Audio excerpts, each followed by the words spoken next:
ಸ್ನೇಹನೇ ಈಗೇನಾ ಗೊತ್ತೇ ಆಗದೆ ಶುರುನಾ ರೀಸನ್ನೇ ಬೇಕಾಗಿಲ್ಲ ಖುಷಿಯಾಗಿರುವ ಸ್ಥಿತಿನ ಕ್ಲಾಸ್ ರೂಮಲ್ಲಿ ಸೈಲೆಂಟೇ ಸಿಲ್ಲಿ ವಿಷಯ ಗಲಾಟೆ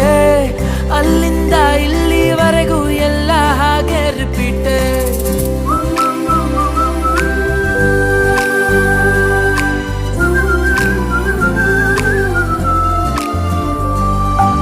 ಸ್ನೇಹನೇ ಆಗೇನಾ ಸವಿ ಸವಿ ನೆನಪಿನ ನಗುನ ನೆನೆಯುತ್ತ ಹೋದಷ್ಟು ಮನಗಳ ಬೆಸೆಯುವ ಸೆರೆನಾ ಸ್ನೇಹನೇ ಈಗೇನಾ ಹೊಸತನ ಬೆಸೆಯುವ ಮಚಾನ ಒಂದೊಂದು ಕ್ಷಣನೂ ಅಚ್ಚರಿ ಮೂಡಿಸೋ ಸ್ಥಿತಿನ